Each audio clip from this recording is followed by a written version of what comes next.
Hey everyone, welcome back to my channel. And right now is we are here on Mendez, Cavite.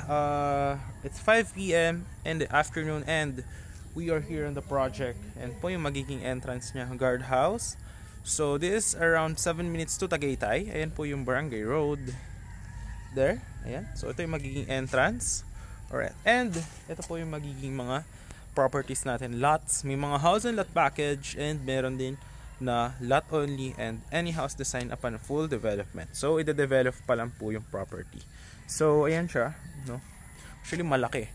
So lalakaran natin yan dyan, sa may roundabout. But before that, ipapakita ko muna sa inyo yung drone shot of this one para makita nyo yung aerial view and gaano siya kalapit sa Tagaytay.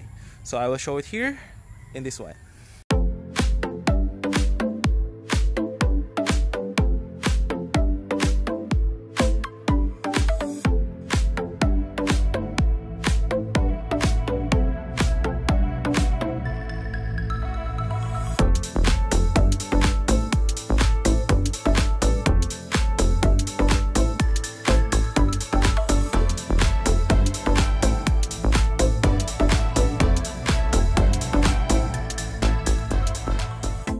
Nakita nyo naman guys kung gaano siya kalapit sa Tagaytay. Later on is I will be having a video from this property going to Tagaytay boundary. So sa ngayon is ikutan muna natin yung property. So ipapakita ko siya using my back camera. So ayan, so ito yung magiging guardhouse. Ayan. Alright. Tapos ito yung road, concrete road nya. Okay. And then papakita ko sa inyo yung mga available lots po natin. Ayan. Alright. So, ito yung roundabout nya guys. Ayan. Then, ito yung may mga house and lot package. Ayan. Alright. Tapos, itong concrete road na to, yung roundabout. So, that will be 10 meters. Ayan. Diretso doon. 10 meters yung concrete road. And then, dyan sa mga gilid is 8 meters po yung gagawin ng mga concrete roads. So, diretso po yan dyan. Paliko. Paikot po yan. Paikot doon. Kasi ikot siya pa ganun. Alright. So, yan po yung magiging laki ng property. So this one is actually may housing lot package. Ipapakita ko dito sa may screen yung laki niya. So malaki yung property, no. And so yung mga available lots, meron siyang mga available dito. Then eto, may mga available lots din po tayo dyan. Alright. Tapos may mga available lots din tayo dito. Ayan, ganyan. So kapag na fully developed na siya is any house design po siya. Alright. So malamig po dito sa property. Ayan, undergoing development po siya. Ito gagawing 8 meters na 10 meters na road. Ito po gagawing 8 meters na road. Ayan. Tapos yan yung doon tayo galing, yan yung magiging guardhouse. Ayan. Then here will be 8 meters road din. So ayan, may mga available lots po yan dyan. May mga inner lot, corner lot. Dito din po, may mga inner lot, corner lot. So any house design upon development. Kasi gagawin pa, papalakin pa po yung kalsada na yan. Gagawin pang 8 meters yan. Tapos sa ganyan is lalagyan ng perimeter fences. Ayan. Yun doon sa may dulo ng property dyan.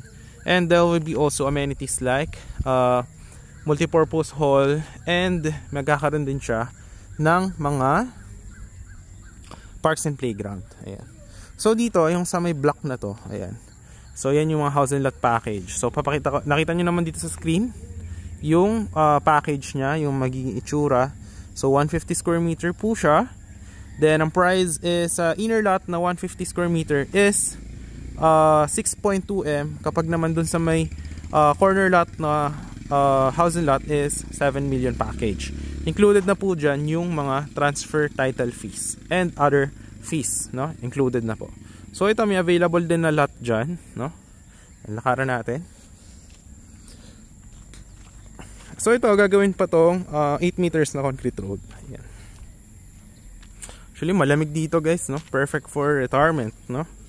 And yeah, kung lot only lang yung kunin mo is any house design naman siya upon development ng property. Ayan. So ito yung mga houses. Ayan. So may parking din siya, ganyan. So ayusin pa yan. Lalagyan pa yan ng mga tiles. Yan. So ayusin pa. But if you don't want yung housing lot package, yan, pwede ka lot only, no? So actually malamig, no? This is around 400 70 meters around, above sea level, no? Yan. So yung mga lots natin, may mga available po dyan na mga 150 square meter, may mga 200 din. Ayan. Tapos yung property natin is magkakaroon pa ng iba pang mga lots. Doon sa may dulo may mga end lot din. Ayan. Po dyan. Ayan. So, ayan. Ito yung magiging 8 meters. Diba doon tayo galing sa entrance. Ayan. So, dito, ayan, may mga house and lot package dyan. So, ayan. Meron kayo dito na gagawin na concrete road. Paikot dyan. 8 meters. May mga corner lot available. Meron ding end lot. No? So, i-develop pa po yan. No? Actually, maganda. No? Mahangin dito tsaka tahimik. Tapos, to Tagaytay 7 minutes lang. So, ayun, undergoing development siya. No? So, lakaran natin yung development dito. Yung mga available lots din dyan. Yung lot naman only, tapos matapos na yung development. So, pwede naman kayo magpagawa sa contractor sa labas. Sa ibang contractor if ano yung mga kakilala nyo.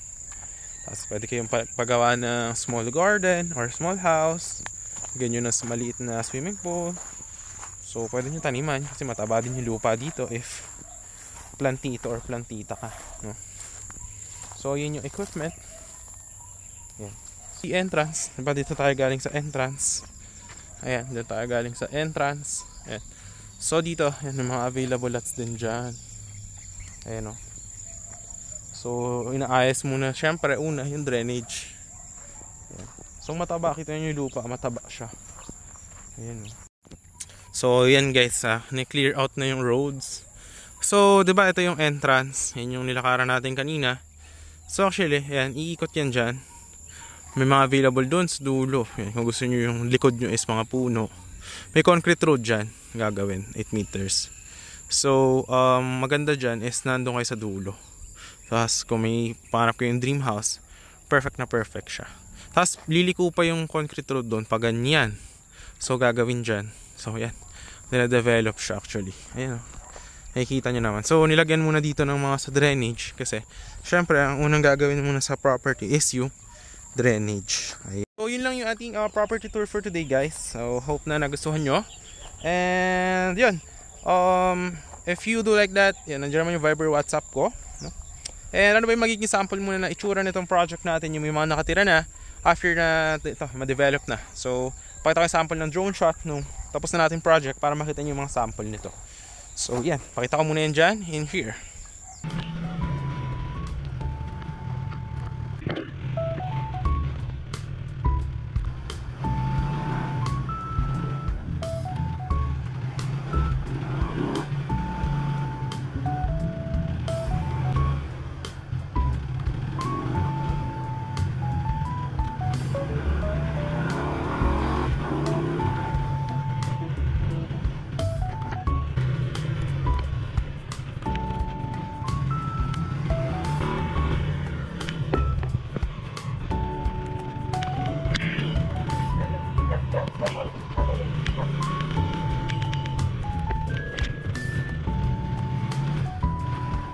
Yes, ito yung isa sa inikutan natin na katabi lang nung project natin na bagong open. So, ganito rin yung magiging itsura nung property after development. So, yung sinasabi ko sa inyo, may mga concrete roads. Tapos yan, any house design, pwede rin na parang mini farm, ganyan. So, depende po sa inyo. Tapos magkakaroon din yun ng mga lines sa kuryente, ganyan. Tapos yan, pwede rin ng mga malaking houses or what. So, yan, mga ganyan. Pwede nyo rin bakudan, tapos lagay ng mga halaman. So, depende na po yan sa inyo. So yan, actually dito katabi niya lang din tong yung project namin na yun na bagong bukas.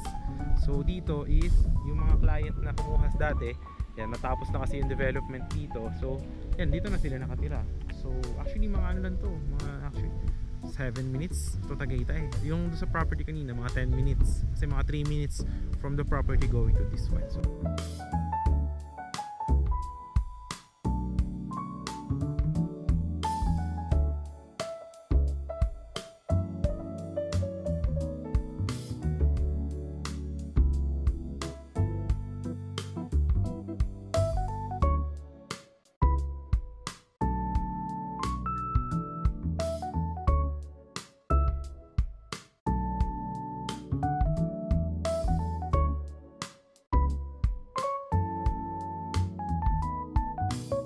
So yun guys, nakita nyo naman yung mga sample natin, yung mga projects after development. Pagtapos na, so any house design siya, kung anong plano nyo. And then, right now, so magpupunta na tayo dun sa may From Here's property, dun sa entrance, going to Tagaytay. So papakita ko sa inyo yung video na yan, para makita nyo gaano siya kalapit. So tara, let's go.